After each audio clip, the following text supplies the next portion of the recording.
You know, ever since I made that Segatorial on whether or not Sonic can work in an open world setting, I've been getting ideas.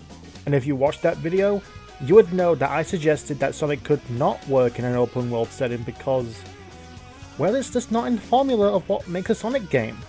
Someone suggested that Sonic could work in a Metroidvania style game, and to that I say, maybe? But I want something more in the line of Mario's 3D Adventures or early Assassin's Creed. So, as a Sonic fan with wild ideas, I would like to propose my own concept for an open world Sonic game. Sonic Freedom. You see what I did there? The freedom, open world, you get it. Here's the rundown of what it would include. Apologies beforehand as I'm not a game designer, so forgive me if I forego explaining how any of these points would actually work. Again, these are just my wild fan-fueled expectations. 1. 8 open zones that are connected with unlockable speed lanes for quick access. Like a cross between Forces and Unleashed, these zones will be based on real-world locales while also being influenced by the standard Sonic aesthetics. I do not want another repeat of Green Hill Zone, but a forest or beach setting won't go amiss. These zones wouldn't be overly large though, but still large enough to run around, find missions, fight robots, and see life happen with the Mobians and possibly humans who live in these zones. And the speed lanes connecting these zones would allow callbacks to the boost style level design, slowly changing into the upcoming zone. These lanes would also not be on rails or auto accelerated. Secret Rings and Boom are good examples as to why. 2. Each zone has a boss with a Chaos Emerald to collect. Zone 8 does not. Zone 8 goes without saying, but the Chaos Emeralds have not been a focal point in the Sonic game for a while now. This is akin to Spyro 2, where you are rewarded with a talisman for the main objective or a MacGuffin in a Zelda game when you complete a temple. 3.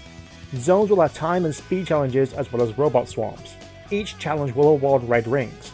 Repurposing them as rewards for challenges is nothing new in an open world game, similar to Spyro 2 with its orbs for the various challenges you complete. What is the weird theme in Spyro today? Keeping them as rewards for speed and survival challenges allows the game to create its own sense of identity and not forced to be like its predecessors with them just scattered throughout the zones in hard to reach areas or blink and you miss it scenarios. 4. Silver moon rings will be scattered across the zones. Yeah, I know what I just said, but these moon rings are a lesser collectible compared to the red rings. Unlike its predecessors, we learn from past mistakes and these would not be obscure to the player. Like some collectathon games such as Banjo-Kazooie, gold rings would trail off and lead the player to a hidden alcove or a small platform setup where the moon rings act as small rewards for discovering secrets. 5. Vanilla's Chow Garden. Furnish the rabbit's garden with flowers and toys for the Chow. Tell me you wouldn't buy a new Sonic game if it had a new Chow Garden. Though to be fair, this wouldn't be a traditional Chow Garden like in Sonic Adventure 2. I expect that kind of pet sim to be its own game. This will still be a worthwhile distraction though from the main game, as you help Vanilla rebuild her garden and help care for the Chow by buying various flowers, toys and features. Plus, let's be honest, Vanilla needs more love in the main games. 6. Battle Royale multiplayer with the avatars from Forces. Yeah, I know, Battle Royale is now an overused and quickly desaturating genre, but I think it can work in a Sonic title as a spin-off or in this case a bonus multiplayer mode. Fading genres need something new to spice things up, so if you include the custom characters from Forces and the platforming with the grapple hook, it would make for a very busy and frantic battle. Have a fair 16-player skirmish with 2 Wisp slots and Wisp powers as you battle in the zones from the main story, means there'll always be a frenzied battle for the coveted win. Either that or an 8v8 deathmatch. And with all that, the game would include 4 kinds of collectibles.